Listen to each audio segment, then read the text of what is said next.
بسم اللہ الرحمن الرحیم. میرے آج کے مہمان شاہد خاقان عباسی. شاہد خان عباسی 27 دسمبر 1958 کو کراچی میں پیدا ہوئے. لارنس کالج مری میں ابتدائی تعلیم حاصل کی. یونیورسٹی آف کیلیفورنیا سے انجینئرنگ کی تعلیم حاصل کی. چیئرمین پی آئی اے، وفاقی وزیر برائے کامرس اور وفاقی وزیر برائے پیٹرولیم رہ چکے ہیں. سابق وزیر اعظم نواز شریف کی سپریم کورٹ سے نااہلی کے بعد پاکستان کے 21ویں وزیر اعظم بنے. 2018 کا الیکشن ہار گئے. پاکستان مسلم لیگ کے سینئر نائب صدر اور پاکستان ڈیموکریٹک موومنٹ کے سیکرٹری جنرل رہ چکے ہیں. اب وہ کنوینر ہیں عوام پاکستان کے. آئیے ان سے بات کرتے ہیں. سر، 1988 کے انتخابات کے بعد آپ کو یہ کہنے کی ضرورت کیوں محسوس ہوئی کہ وعدے کے باوجود آپ بے نظیر کو ووٹ نہیں دے سکے؟ نہیں، میں نے وعدہ نہیں کیا تھا. میں نے میاں صاحب کو کہا تھا کہ میں پارٹی جوائن نہیں کروں گا، لیکن میں ووٹ آئی جی آئی کے ساتھ دوں گا. پھر میں بے نظیر صاحبہ کو ملا تو میں نے ان سے کہا کہ اگر اس وقت 109 ووٹ چاہیے ہوتے تھے، 2017 کل سیٹیں تھیں، 109 پہ پرائم منسٹر بنتا تھا. تو میں نے کہا کہ میں اس بات پر پورا یقین رکھتا ہوں کہ آپ کو وزیر اعظم ہونا چاہیے. آپ نے سیٹیں زیادہ حاصل کی ہیں، تو اگر آپ نے 108 آپ کے ووٹ ہوئے تو 109 میں ڈال دوں گا، لیکن 109 ہوئے تو پھر میں خلاف ووٹ دوں گا. تو میں نے یہی کیا. اور اگر 109 ہوتے تو آپ پھر بے نظیر کے ساتھ کھڑے ہوتے؟ نہیں، صرف ووٹ کی حد تک. 108 اگر ہوتے، 109 ووٹ چاہیے ہوتا بننے کے لیے تو میں ووٹ ڈال دیتا. ٹھیک ہے نا؟ ہاں، تو ووٹ کی حد تک پھر ووٹ ڈال دیتے ہو. پھر بھی بے نظیر کے ساتھ میں آزاد منتخب ہوا تھا. کہ آپ آزاد منتخب ہوئے تھے. اب پارلیمنٹ میں آپ نے رہنا ہے، پارلیمنٹ کی ایک مدت ہے. آپ بے نظیر سے متاثر ہیں، ان کی سیاست سے متاثر ہیں، ان کے سوچ سے متاثر ہیں. اسی بنا پر تو آپ نے فیصلہ کیا. میں ان باتوں سے متاثر نہیں تھا، میں جمہوریت سے متاثر تھا. ان کی جمہوریت جس کی سیٹیں زیادہ ہوں اس کو بننا چاہیے. پھر عدم اعتماد ہوا. اس میں میں بڑا ینگسٹ ایم این اے تھا میرے خیال اس وقت. میں نے بہرحال وہاں اپنا رول ادا کیا. کیا رول تھا؟ رول یہ تھا کہ مری میں تھے سارے، تو میں مری سے ایم این اے تھا، تو میں ان کا ایک قسم کا وہاں پہ میزبان تھا. تو وہ ساری اونچ نیچ میں نے دیکھی ہے اس عدم اعتماد میں. اونچ نیچ کو کیوں نہیں شیئر کرنا چاہتے آپ عوام کے ساتھ؟ نہیں، میں شیئر دیکھیں، کچھ باتیں شیئر کرنے والی ہوتی ہیں، کچھ چلے جو کرنے والی ہیں وہ کر لیں. کرنے والی یہ تھی کہ اکثریت ہمارے پاس تھی جب ہم نے شروع کیا، لیکن وہ اکثریت آہستہ آہستہ ایروڈ کر گئی. کون لے گیا؟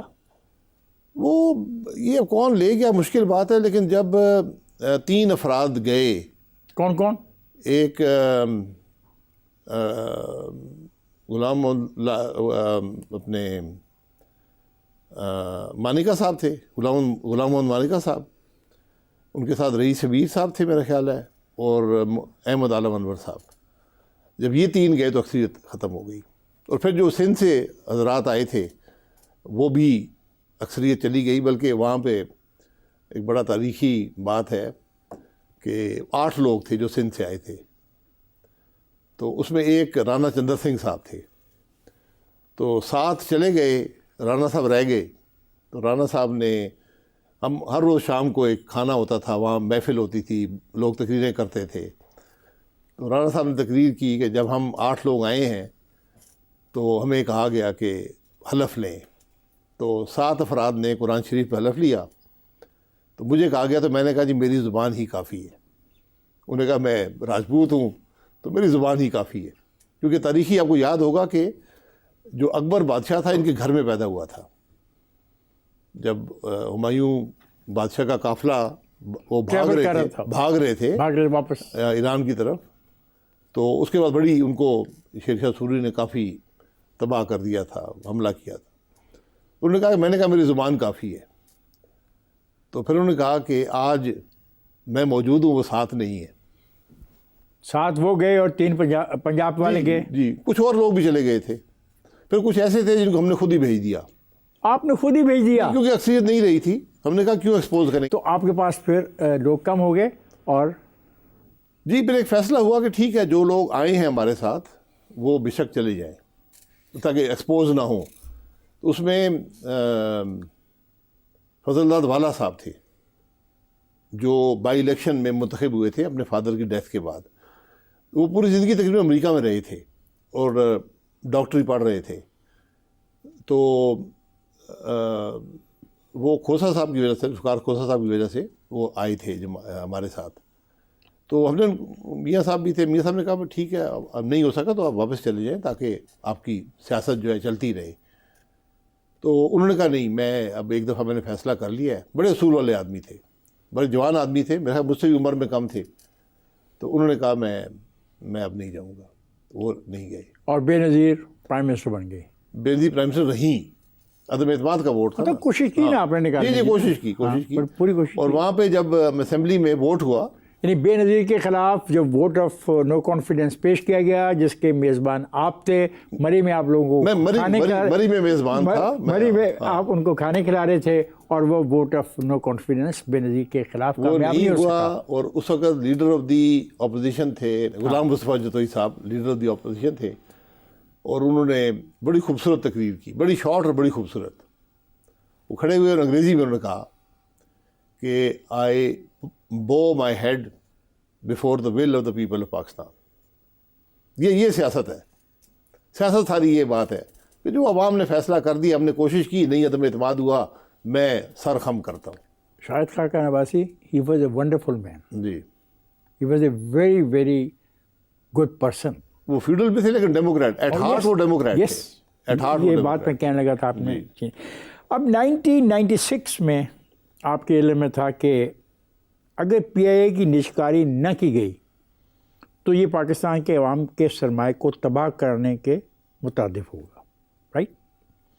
آپ میں اتنی اخلاقی جرات کیوں نہیں ہوئی کہ یہ بات آپ اپنے لیڈر نواز شریف کو سمجھاتے اور کابینہ کے سامنے یہ معاملہ زیر بحث لے کے آتے؟ یہ میں جب پی آئی اے گیا تو میں 2.5 سال پی آئی کا چیئرمین ایک سیریمونیل پوزیشن ہوتی تھی، لیکن میں نے دیکھا کہ پی آئی بالکل چلتا نہیں ہے تو میں چیف ایگزیکٹو آفیسر بھی بن گیا. میں تھا. تو ہم نے اس پہ کافی کام کیا، کافی حالات کی بہتری بھی ہوئی. ہم نے اس پورے عرصے میں 2.5 سال میں ایک پیسہ حکومت پاکستان سے نہیں لیا. نہ ہی میں کسی کابینہ کی میٹنگ میں گیا، نہ میں سینٹ میں گیا، نہ میں قومی اسمبلی میں گیا. مجھے کوئی پیسہ نہیں چاہیے تھا. پی آئی خود ہم پیسے اگر کما نہیں رہے تھے تو نقصان بھی نہیں کر رہے تھے. لیکن میں نے ایک فیوچر کی رپورٹ بنائی، ایک آپریٹنگ پلان بنایا، اور اس میں بڑا واضح تھا کہ اگر پی آئی کی نجکاری نہ کی گئی تو یہ ادارہ خسارے میں چلا جائے گا. اور یہ رپورٹ میں ایڈوائزر آن ایویشن بھی تھا تو میں نے کابینہ کو یہ دے بھی دی کہ بھئی یہ ہے تو آپ جب بھی نجکاری کا فیصلہ کریں. پھر حکومت ٹوٹ گئی. اور وہ نجکاری کے فیصلے کے خلاف کیوں تھے؟ نہیں وہ لوگ جنہوں نے کوئی بھی نہیں تھا. یہ اس وقت اس پہ نہیں تھا. اس وقت اصل میں پاکستان میں ایک تو ہم نے اٹامک ایکسپلوژنس کیے تھے تو اس وقت بہت حالات خراب تھے. پھر کارگل کا واقعہ ہو گیا، مزید حالات خراب ہو گئے. تو اس وقت یہ چیز پی آئی اے کو بچانا زیادہ ضروری تھا. نہیں، پی آئی اے کو بچانا، دیکھیں بچانے کی بات نہیں ہے. پی آئی اے اس وقت چل رہا تھا. یہ فیوچر کی پلاننگ رکھی تھی کہ اگر آپ اس کی نجکاری ایک دن میں نہیں ہوتی نا. دیکھیں آپ خود بھی پڑھے لکھے آدمی ہیں اور آپ نے کہا کہ آپ بطور چیف ایگزیکٹو آفیسر بھی کام کرتے رہے. آپ کے سامنے یہ ساری صورتحال تھی کہ پی آئی اے نہیں چل پائے گی، یہ خسارہ ہے. ہوگا اگر آپ اس کے ایسے ہی کو چلاتے رہے تو خسارہ ہوگا. انویسٹمنٹ کی ضرورت ہے. اور یہ میں نے رپورٹ اس وقت پی آئی اے منسٹر آف ڈیفینس کے پاس ہوتی تھی تو میں نے رپورٹ سیکرٹری صاحب کو دے دی تھی کہ کابینہ کو بھیج دیں، وہ اس کو دیکھ لیں. تو کابینہ نے کبھی نہیں، انہوں نے ٹیک اپ نہیں کیا. اس کے بعد بھی حکومتیں آئیں. مشرف صاحب کی حکومت آئی، پھر بے نظیر زرداری صاحب کی حکومت آئی، پھر میاں صاحب کی حکومت آئی. تو میاں صاحب کی جب حکومت آئی، ہر پرائم منسٹر کو پی آئی اے کو ٹھیک کرنے کا شوق ہوتا ہے. یہ ہمارے وزرائے کرام جو اپنے، آپ بھی ان وزیر اعظم میں شامل تھے؟ نہیں، میں ان میں نہیں تھا. میں بتاتا ہوں. تو میاں صاحب جب ٹیک اوور کیا انہوں نے 2013 میں ایز پی ایم، تو اس دن مجھے انہوں نے کسی اور سلسلے میں بلایا ہوا تھا. تو پہلی میٹنگ ہی پی آئی اے پہ انہوں نے رکھی. تو میں جانے لگا، انہوں نے کہا نہیں آپ بھی آ جائیں کیونکہ آپ ایویشن کو جانتے ہیں تو آپ ذرا مشورہ دے دیں ہمیں. پہلی میٹنگ ایز پی ایم ان کی پی آئی اے پہ تھی. تو میں بیٹھ گیا، میں ادھر سینئر موسٹ آدمی تھا. مجھے انہوں نے کہا جی آپ سے شروع کرتے ہیں، آپ بتائیں آپ کی کیا رائے ہے. میں نے کہا جی میں ایک ہفتے پہلے تک پی آئی کے کمپٹیشن میں ایک ایئر لائن چلا رہا تھا. یہ بھی آپ پہ بہت بڑا الزام ہے. جی مجھ پہ بہت سے الزام ہیں. تو ایک الزام میں کہہ رہا ہوں. جی یہ معمولی ہے. اچھا اس سے بڑے بڑے بھی ہیں. جی تو میں نے ان سے کہا کہ آپ میں کانفلکٹ آف انٹرسٹ ہے اس میں، تو مجھے انہوں نے کہا نہیں آپ مشورہ تو دے سکتے. میں کہا ٹھیک، میرا مشورہ یہ ہے اس کو بیچ دیں، اور آپ نہیں بیچیں گے ہر روز $1 ملین کا نقصان ہوگا ہر روز. شاید کیوں نہیں بیچی انہوں نے؟ بھائی میں بتا رہا ہوں نا، بکے نہ بکے مجھے اس کی نہیں، آپ بتا کچھ بھی نہیں رہے. آپ بتا رہے ہیں کہ آپ نے مشورہ دیا، میں نے مشورہ دیا. تو پی آئی اے کے اس کے بعد اکاؤنٹس نہیں بنے. پی آئی اے کے اکاؤنٹس ابھی آ کر بنے ہیں 1.5-2 سال پہلے، اس زمانے کے اکاؤنٹس. تو ہر روز پی آئی اے کو $1.1 ملین کا نقصان ہوا. میاں نواز شریف جو خود کاروباری آدمی تھا، آپ کی اس بات پر کنونس نہیں ہوا؟ نہیں، انہوں نے کوشش کی ٹھیک کرنے کی. وہاں پر لوگ تھے، وزراء تھے جو کام کرتے تھے، انہوں نے اس کو ٹھیک کرنے کی کوشش کی. ایک نئی ایئر لائن بنانے کی کوشش بھی ہوئی. نئی ایئر لائن بنانے کی کوشش ہوئی پی آئی اے کو بہتر کرنے کے لیے. جی ایک دوسری ایئر لائن ہوگی جو کچھ اور کام کرے گی. کچھ وہ کیا کرے گی؟ میں نے ان سے وہ کیٹرنگ کا کام کرے گی اور یہ مسافروں کا کام کرے گی. اس وقت میں نے ان کو یہی کہا کہ دیکھیں یہ ایک نہیں سنبھل رہی تو 2 کر کے مصیبت ہو جائے گی. تو بہرحال وہ پی آئی آج تک اس کی نجکاری نہیں ہو سکی. سر میں ایک سوال بلنٹلی کرنا چاہتا ہوں کہ آپ سیاستدان نہیں چاہتے کہ ملازمین کو نکالا جائے بیکاز وہ آپ نے بھرتی کروائے ہوتے ہیں، اور آپ کو یہ خوف ہوتا ہے کہ آپ ووٹ لوز کریں گے، اس بنا پر آپ اس قسم کے ادارے چلا رہے ہیں. یہ ایک خام خیالی ہوتی ہے. یہ ملازمین جو ہیں وہ بہت چھوٹا مسئلہ ہیں پی آئی اے کا. پی آئی اے کا مسئلہ ملازمین نہیں ہے. آپ کو ہر آدمی بتائے گا ملازمین بہت زیادہ ہیں، بڑا خرچہ ہے. پھر مسئلہ ہے کیا؟ مسئلہ ہے کہ کاروبار حکومت نہیں کر سکتی کوئی بھی. حکومت نے بینک بیچ دیے، فرٹیلائزر بیچ دیا، سیمنٹ بیچ دیے، ہر انڈسٹری بیچ. اس کو کیوں نہیں بیچا؟ جی میں یہی کہہ رہا ہوں نا، یہ شوق ہوتا ہے ہر ایک کو. حکومت میں شوق ہوتا ہے کہ ایک ایئر لائن ہو، بڑا نام ہے جی، دنیا میں جاتی ہے، اس قسم کے شوق ہیں. ہمارے شوق ہیں، تو وہ نہیں ہوا. مسٹر شاہد خاقان عباسی، آپ پر الزام ہے کہ آپ نے قومی خزانے کو ملین آف روپیز کا نقصان پہنچایا. کیا یہ الزام آج بھی موجود ہے اور اس کے باوجود آپ کو این آر او مل گیا ہے؟ مجھ پہ سب الزامات ختم ہو گئے ہیں. عدالت نے کیس بنا کر باہر پھینک دیے. میں نے پہلا کیس 2000 سے لے کر 2009 تک نیب کی عدالت میں رہا. تو میں نے ان کو نہیں، کوئی یہ تو غالباً کمپیوٹرز والا ہے. ہاں وہ تو پی آئی اے کی بات کر رہے ہیں. ہاں وہ نہیں، وہ تھا یہ میں اس کی بات کر رہا ہوں. جی وہ الزام تھا نیشنل فلیگ کیریئر کا کوئی معاملہ ہے. $1000 کا، معاف کر دیا آپ. $1000 کا مجھ پہ الزام لگا تھا کہ 200 کمپیوٹر پی آئی اے نے لیے، $5 فی کمپیوٹر مہنگے لے لیے. تو $1000 کا مجھ پہ الزام تھا جو 9 سال عدالت میں چلتا رہا. کوئی وٹنس نہیں آیا، کوئی نہیں آیا. اور میں نے ان کو کہا، میں نے کہا میرے بھائی، پی آئی اے کا جو چیئرمین تھا اس زمانے میں دن میں $2500 کا ٹی اے ڈی اے لے سکتا تھا ہر روز کا. میں کہا میرے ذمہ پورا ریکارڈ دیکھ لیں، 1 پیسے کا ٹی اے ڈی اے نہیں ہے. مجھ پہ آپ یہ کوئی الزام لگانا تو بہتر الزام لگائیں. مطلب آپ کو اعتراض اس بات کا تھا کہ آپ پہ الزام بہتر نہیں لگا. 1000 وہ بھینس چوری والا الزام ہے. چوری ضرور بھی آپ کو یاد ہے نا، بھینس چوری کا الزام لگا تھا. اور ایسا الزام ذوالفقار علی بھٹو پہ بھی لگا تھا. سوال یہ ہے کہ ایل این جی ٹرمینل کے معاہدے پر نیب نے آپ پر ایک مقدمہ دائر کیا خود برد کا. کیا جو کیس بنایا گیا اس میں وہ لوگ شامل تھے جو اس معاملے کو جانتے تھے، ٹیکنیکل ان کے پاس علم تھا جو کیس آپ پہ بنایا گیا؟ الف بے نہیں آتی تھی، تماشا لگا ہوا تھا. میں نے اس کو بڑا سیریسلی لیا ہی نہیں. میں اس لیے ان معاملات کو سیریسلی لیتا نہیں ہوں. ابھی بھی نہیں لیتا؟ ابھی بھی نہیں لیتا، کبھی بھی نہیں لیا. کیونکہ اگر آپ کا ضمیر مطمئن ہو، آپ کے ہاتھ صاف ہو، تو آپ گھبراتے نہیں ہیں. یہ تو معاہدہ کچھ بھی نہیں تھا. میں نے تو پاکستان کی تاریخ کا سب سے بڑا معاہدہ کیا جو ایل این جی کی پروکیورمنٹ کا معاہدہ تھا قطر کے ساتھ. وہ میں نے کیا تھا. وہ $45 ارب کا معاہدہ ہے. تو آپ سمجھتے ہیں یہ جو نیب نے آپ کے خلاف کیس بنایا یہ بھی ایسے تھا؟ میں سمجھتا ہوں نیب نے ہر کیس جو بنایا وہ جعلی ہے. وجہ کیا ہے؟ Why you were targeted? جی آپ کو ٹارگیٹ کیوں کیا جا اس رہا لیے تھا؟ کہ میں نون لیگ کا پرائم منسٹر رہا تھا، مجھ سے نہ اسٹیبلشمنٹ خوش تھی، عمران خان صاحب وکٹیں گرانا چاہتے تھے، مجھے الیکشن میں ہروایا گیا فارم 47 کے ذریعے۔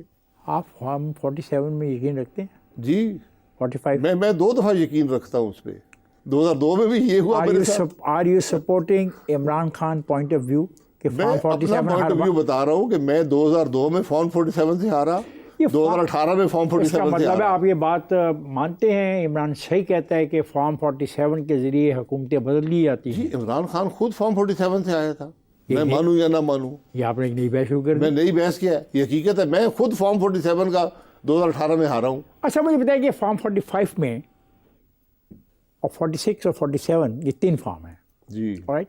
اگر فارم 45 میں ہندسوں کے ساتھ ورڈ لکھ دیا جائے، مثلا ہم چیک کاٹتے ہیں 1 لاکھ کے ساتھ ہم پورا 1 لاکھ بھی لکھتے ہیں، اگر فارم 45 میں 209 کو 209 لکھ دیا جائے تو کیا انتخابی نتائج بہتر ہو سکتے ہیں؟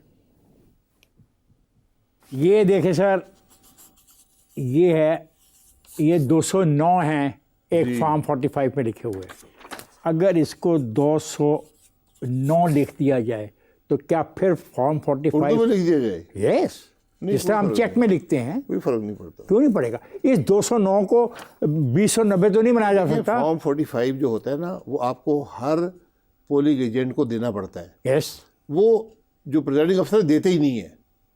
وہ ایک اور بحث ہے، لیکن جو دیا گیا اس پہ یہ جو الزام ہے اس کے بارے میں کیا کہتے ہیں کس کے بارے میں؟ کہ 209 کو 2090 کرنے کا؟ ہاں تو یہ سب ممکن ہے نا، تو اس کو پھر 290 کیوں نہ لکھ دیا جائے اردو میں بھی ساتھ؟ لکھ دیں، آپ سے پوچھوں کیا یہ تجویز اچھی ہے؟ اس سے بری؟ فرق کوئی نہیں پڑے گا، دھاندلی ہوتی ہے، جس طرح ڈگری ہوتی ہے، دھاندلی ہوتی ہے، اردو میں بھی دھاندلی ہو جائے گی، اردو دھاندلی کو نہیں روکے گی۔ اردو دھاندلی نہیں روکی گئی؟ آپ کے ساتھ دھاندلی ہوئی؟ جی بالکل ہوئی، کیوں؟ میں بتایا نا، مجھ سے اسٹیبلشمنٹ بھی خوش نہیں تھی، مجھ سے عمران خان صاحب بھی خوش نہیں تھے۔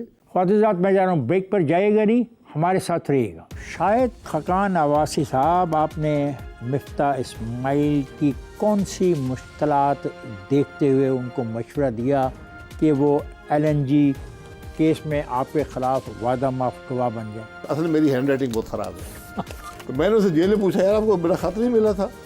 ان کا خط ملا تھا، میں کہا پھر آپ کو سمجھ نہیں آئی؟ کہتے مجھے ہینڈ رائٹنگ کی سمجھ نہیں آئی کیا لکھا تھا۔ ویری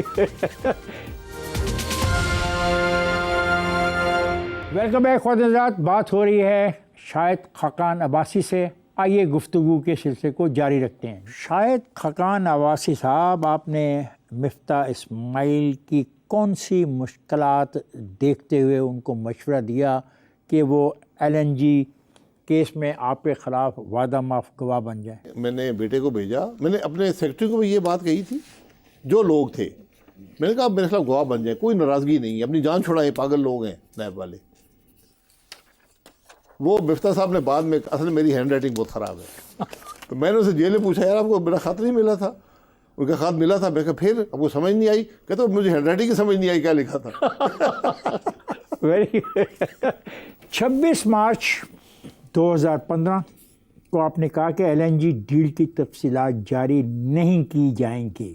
میں یہ سوال کرتا ہوں کہ آپ قوم سے کیا کیا چیزیں چھپانا چاہتے ہیں؟ میں قوم سے چیزیں، میں کوئی آئینی ترمیم نہیں کر رہا تھا کہ قوم سے چھپاؤں۔ کون سی ترمیم کر رہے ہیں؟ آئینی ترمیم، اوکے، آئینی ترمیم ہو رہی ہے قوم جو سے چھپائی جا رہی ہے؟ ہاں، یہ ہمارا اصول ہے، ہم اس ملک کے عوام کو نہیں بتائیں گے۔ 18ویں آئینی ترمیم بھی چھپائی گئی تھی؟ کون سی؟ 18ویں بھی چھپائی گئی تھی۔ اچھا چلیں، ہاں، تو میں نے شیریں مظاہرین نے آپ سے پوچھا کہ تفصیلات دیں۔ جی سینٹ میں ہم نے سارا معاہدہ جو تھا وہ پی ایس او نے معاہدہ کیا تھا، ان کی ویب سائٹ پہ لگایا ہوا تھا، اور میں اس معاہدے کی پوری ذمہ داری اٹھاتا ہوں، حالانکہ میرے اس پہ سگنیچر نہیں ہے، پوری ذمہ داری میری ہے۔ اس کا معاہدہ جو تھا یہ پی ایس او کی ویب سائٹ پہ موجود تھا۔ یہ جو معاہدے ہوتے ہیں ان میں ہم نے صرف جو رقم تھی وہ وہاں سے کاٹی ہوئی تھی کہ وہ پبلک نالج میں آپ نہیں لا سکتے۔ وجہ؟ یہ معاہدے کانٹریکٹ کے اندر لکھا ہوتا ہے۔ اچھا، کانٹریکٹ، کیونکہ وہ بہت سے ایسے معاہدے کرتے ہیں، وہ نہیں چاہتے کہ پرائس مارکیٹ میں جائے، لیکن ECC میں پرائس بتائی جاتی ہے، کیبنٹ میں بتائی جاتی ہے، سب جگہ بتائی جاتی ہے۔ جو سینٹ کے لوگ بھی تھے ہم نے ان کو بھی میٹنگ میں علیحدہ کر کے بتا دیا تھا، پبلکلی ہم اس کو ڈسکلوز نہیں کر سکتے۔ ریزن کیا ہوتی ہے؟ ریزن کمرشل کانفیڈینشیلٹی، اور خاص طور پہ ہمارا جو معاہدہ تھا وہ اس وقت تک سب سے سستا معاہدہ تھا جو قطر نے کیا تھا۔ 2018 میں وہ کیس جس کو نیب نے غلط کہہ کر بند کر دیا تھا، شیخ رشید پھر وہ فائل اٹھا کے دوبارہ چلا گیا، LNG والی۔ جی، کیوں؟ کسی نے کہا ہوگا، میں تو عدالت میں نے کہا، میں کہا شیخ رشید کمپلیننٹ ہے اس کے اندر، کمپلینٹ کی انہوں نے، تو میں کہا وہ کمپلیننٹ ہیں تو آئیں آ کے یہاں وٹنس اسٹینڈ پہ کھڑے ہوں، الزام لگائیں میرے اوپر۔ میں تو 4.5 سال انتظار کرتا رہا وہ آئیں گے، وہ نہیں آئے۔ کیوں نہیں آئے؟ ان کو پتا تھا کہ کیس جھوٹا ہے، تو پھر وہ گئے کیا کرنے عدالت؟ سہولت کاری۔ یہ پھر عدالت میں سہولت کاری کے لیے جی گئے تھے؟ ہاں، اور کس لیے گئے تھے؟ یہ سیاست میں آسان کام یہ نہیں ہے۔ سہولت کاری کس کی کر رہے تھے؟ کوئی آئیڈیا؟ جس کی بھی اپنے جماعت کی کر رہے تھے، جس جماعت کے ساتھ وہ تھے، PTI کے ساتھ وہ تھے، منتخب ہو کے آئے تھے، ان کے وزیر بھی تھے۔ فیض آباد دھرنا، فیض حمید کی حکومت کی طرف سے ثالثی کا کردار، کیا اس کی تفصیلات آپ کے علم میں لائی گئی؟ جی، میری ہدایات تھیں، میرے وزیر کو یہ تھی کہ آپ نے یہ مسئلہ حل کرنا ہے۔ احسن اقبال صاحب وزیر تھے، تو جب احسن اقبال صاحب کو بات کریں گے میری ذمہ داری ہے، وہ کابینہ کی ذمہ داری بن جاتی ہے، وہ کابینہ کے بہاف پہ وہاں پر ایکٹ کرتے ہیں۔ اس کا مطلب فیض اینڈ احسن اقبال دونوں سیم پیج پر تھے؟ جی آف کورس، دونوں حکومت کو ریپرزینٹ کر رہے تھے۔ ایسے معاہدے کرنے چاہیے حکومت کو؟ نہیں کرنے چاہیے۔ کیا مجبوری تھی؟ مجبوری کوئی نہیں تھی، مجبوری یہ تھی کہ عدالت نے یہ کہا تھا کہ آپ منڈے سے پہلے اس معاملے کو، یہ دھرنے کو ختم کریں۔ ہم نے دھرنے کو اگنور کر رہے تھے، وہ دھرنے والے بھی تنگ آ گئے تھے۔ ہماری اسٹریٹجی اگنور کرو اس کو، بیٹھے رہیں یہاں پر، میں دیکھتا ہوں کتنے دن بیٹھتے ہیں۔ لیکن عدالت نے حکم فرمایا کہ آپ بغیر قوت کے استعمال کے اس دھرنے کو یہاں سے ہٹائیں۔ تو پھر نیگوشیشن تک بات، پولیس نے تھوڑی سی کوشش کی، انہوں نے پولیس کو مار بگایا، کیونکہ انہوں پتہ تھا کہ یہ قوت کا استعمال تو کر نہیں سکتے ہیں۔ تو پھر نیگوشیشن ہی رہ گئی تھی۔ تو احسن اقبال صاحب جو منسٹر آف انٹیریئر تھے اور ICI کی طرف سے، on your instruction he went there. جی good, you are a part of that agreement. Of course, میری حکومت نے کیا تو میرا ذمہ داری ہے، گڈ۔ میری کابینہ کی ذمہ داری ہے۔ 25ویں آئینی ترمیم میں سابقہ فاٹا کے رہائشیوں سے وعدے کیے گئے کہ وہ 6 سال بعد بھی آج مکمل ہوتے نظر نہیں آتے، نہیں وہ مظاہرے کر رہے ہیں۔ تو جب آپ یہ کر رہے تھے فیصلہ، تو آپ کو سمجھ نہیں آ رہی تھی آپ کیا فیصلہ کر رہے ہیں؟ جی مجھے سمجھ آ رہی تھی۔ تو پھر آپ نے کیوں نہیں اپوز کیا کس بات کو؟ اس بات کو؟ اس بات پہ سب نے اگری کیا۔ آپ تو اپوز کر سکتے تھے۔ نہیں، میں کیوں اپوز کروں؟ کیوں نہ میں نے تو پرپوز کیا تھا کہ 3%۔ ایک اب رکیے گا، جی 25ویں آئینی ترمیم آپ کے دور میں ہوئی، میں نے کروائی۔ سابقہ فاٹا کے لوگوں سے وعدہ کیا گیا، جی 6 سال ہو گئے، وعدے مکمل نہیں ہوئے، نہیں کون ہوئے۔ ذمہ دار ہے؟ جو 6 سال حکومت میں رہے ہیں۔ آپ کو پتہ تھا کہ یہ معاہدہ جو آپ کر رہے ہیں یہ پورا ہو جائے گا؟ بالکل، سب نے اگری کیا تھا۔ سب کا ایگری کرنا اور ہے، پیسے دینا اور ہے، دیکھیں، معاہدے کرنا اور ہے، عدالتوں کا فیصلہ کرنا اور ہے۔ ایسے دیکھیں، فیصلہ ہوتا ہے نا، آئینی ترمیم ہو رہی ہے، میں نے یہ ان کے سامنے رکھا کہ ہمیں 3% ڈویزیبل پول کا NFC ایوارڈ کا اس فاٹا کو دینا پڑے گا۔ آدھا وفاق دے گا، آدھا صوبائی حکومتیں دے گی اپنے حصے سے۔ اس میں پہلے کوئی نہیں مان رہا تھا، کوئی جماعت نہیں مان رہی تھی، پھر سب جماعتوں نے مانا، مسلم لیگ نون، PTI، پیپل پارٹی، سب جماعتوں نے مانا۔ اس کے بعد سب کی حکومتیں آئیں، بلکہ وفاق میں PTI کی حکومت تھی، KP کے اندر PTI کی حکومت تھی، انہوں نے پیسے نہیں دیے۔ اچھا، اب میں سوال کو اس لیے کر رہا ہوں، جی کیا اس وقت عوام میں قومی اسمبلی کے اس فیصلے کے خلاف جو جذبات طاقت پکڑ رہے ہیں، اس سے فیڈریشن کو نقصان نہیں ہوگا؟ قومی اسمبلی کے فیصلے کے خلاف نہیں پکڑ رہے، قومی اسمبلی نے اپنا کام کر دیا، ترمیم کر دی۔ اب حکومتوں کا کام ہے، جو بھی حکومت آئے، کہ اس جو ترمیم تھی اس کے روح کے مطابق فنڈز مہیا کرے، وہ نہیں ہوئے۔ تو جو پھر نفرت بڑھ رہی ہے، جی نفرت بڑھے گی نا، میرے عمل سے تو نہیں بڑھ رہی نا، فیڈریشن کے خلاف بڑھ رہی ہے۔ جی بڑھ رہی ہے۔ آپ کو پتہ ہی تھا کہ آپ کا پیسہ نہیں ہے تو آپ بلا وجہ پیسے یہ معاہدہ موجود کر ہیں، رہے کس نے کہا پیسہ نہیں ہے؟ پیسے تو موجود ہیں۔ اگر پیسے موجود ہیں پھر دے کیوں نہیں رہے؟ آپ نہ دیں، میں تو حکومت میں نہیں ہوں نا، میں تو آپ فارم حکومت میں 47 نہیں ہیں لیکن آپ ایک دانشور تو ہیں، پاکستان کی سیاست میں ایک رول تو پلے کر رہے ہیں۔ آیا ہوں 2 ہفتے پہلے یہ بات کر کے آیا ہوں کہ P T I Imran Khan صاحب حکومت میں آئے ہمارے بعد، انہوں نے کوئی پیسہ نہیں دیا۔ ان کی صوبے میں بھی حکومت تھی، وفاق میں بھی تھی، پنجاب میں بھی حکومت تھی، انہوں نے کوئی پیسے نہیں دیے۔ حل کیا ہے؟ حل پیسے دیں ان کو، پاکستان کے برابر لائیں۔ آپ نے ان کے نظام کو ختم کیا، آپ نے کہا جی ہم آپ کو پاکستان کے باقی علاقوں کے برابر لے کر آئیں گے، آپ کو نظام دیں گے، سڑکیں بنائیں گے، کالج بنائیں گے، کچھ بھی نہیں بنایا، کچھ نہیں کیا، سڑک بھی نہیں بنائی۔ پیسے نہیں دیے نا۔ سب پیسے تو ایک سبجیکٹ پیسے سے سڑکیں بنانے کے لیے ہوتے ہیں نا، یا اسکول کے لیے یا اسپتال کے لیے یا یہ چیزیں پوری کرنے کے لیے، نظام وہاں نظام نہیں تھا نا۔ تو آپ جو وہ نیا مطالبہ کر رہے ہیں کہ ہم ایک نیا ملک چاہتے ہیں، اس کے بارے میں پھر آپ کیا کہیں گے؟ نہیں، نیا ملک تو چاہتے ہیں، اس کی میں حمایت کوئی نہیں کر سکتا، یہ ان کی ڈیمانڈ ہوگی۔ یہ ڈیمانڈ بھی مختلف توڑ موڑ کے بیان کی جاتی ہے، میرا نہیں خیال وہاں پر کوئی ایسی بات ہوئی ہے۔ بہرحال یہ ڈیمانڈ کرنے کا ان کو حق نہیں ہے، ان کا حق ان کو دیں، ان کا حق ہے، آپ کیوں نہیں دیتے؟ آج بھی وہاں کے پی کی حکومت ہے، یہاں نون لیگ کی حکومت ہے، یہ سب جماعتیں شامل تھیں ترمیم کے اندر۔ حضرات میں جا رہا ہوں بریک پر، جائے گا نہیں، گفتگو کا سلسلہ واپسی پہ جب آپ آئیں گے تو آپ اس کو جاری دیکھیں گے۔ آپ نے کہا کہ مفت آٹا اسکیم میں 20 ارب روپے کی کرپشن ہوئی، آپ کے پاس اس کا کیا ثبوت ہے؟ جیسے نیب کے پاس آپ کے خلاف مقدمات میں ثبوت نہ تھا، اس معاملے میں آپ کے پاس 20 ارب روپے کی جو بات آپ کہتے ہیں کیا ثبوت ہے؟ نہیں، یہ میں نے غلط کہا، 20 ارب نہیں تھی، زیادہ تھی؟ جی 30-32 ارب تھی۔ ثبوت ہے؟ ثبوت یہ ہے کہ پنجاب کے فوڈ ڈپارٹمنٹ میں 35% کی کرپشن ہے، یہ پورا پاکستان جانتا ہے۔ فاضل حضرات ویلکم بیک۔ شاہد خاقان عباسی کے ساتھ گفتگو کا سلسلہ جاری ہے، آئیے اس سلسلے کو ہم جاری رکھتے ہیں۔ جی عباسی صاحب، آپ نے کہا کہ مفت آٹا اسکیم میں 20 ارب روپے کی کرپشن ہوئی، آپ کے پاس اس کا کیا ثبوت ہے؟ جیسے نیب کے پاس آپ کے خلاف مقدمات میں ثبوت نہ تھا، اس معاملے میں آپ کے پاس 20 ارب روپے کی جو بات آپ کہتے ہیں کیا ثبوت ہے؟ نہیں، یہ میں نے غلط کہا ہے، 20 ارب نہیں تھی، زیادہ تھی؟ جی 30-32 ارب تھی۔ ثبوت ہے؟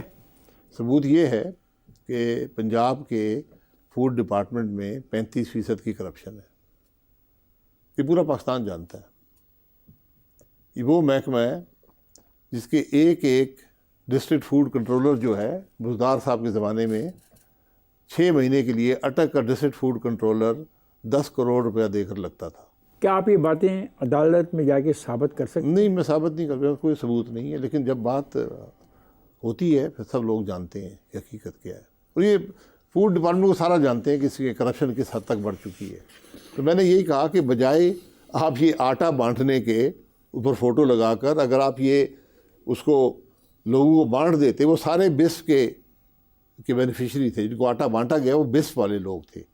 جس سے مراد آپ کی بے نظیر انکم سپورٹ پروگرام ہے، اس کو وہیں پہ سیدھے پیسے بھیج دیتے۔ اور سر ایک میں سوال آپ سے کرنا چاہتا ہوں، بڑا اچھی بات آپ نے کی، یہ جتنی بھی سبسڈی ہے غریبوں کو دینے کے لیے، اور جو آپ نے اس کے طریقہ کار کو تعین کر لیا ہے، یا بہتر نہیں کہ یہ براہ راست ان کے اکاؤنٹس میں دے دی جائے، اور جہاں سے وہ پیسے لیتے ہیں ان بینکوں کی تعداد بڑھا دی جائے؟ کیونکہ میں نے 2 عورتوں کو تو میں نے مرتے دیکھا ہے کہ وہ گئے ہیں BSI کے پیسے لینے، اور وہ اتنا رش تھا، اسٹیمپیڈ ہوئی and they died over there. نہیں، ایسی کوئی بات نہیں ہے، ہوئی ہے، اب وہ ڈائریکٹ اکاؤنٹ میں پیسہ جاتا ہے، یہ شاید پہلے ہوا ہو، اب یہ نظام ختم ہو چکا ہے، اب وہ کافی نظام ٹھیک ہے، امپروو ہے، گڈ۔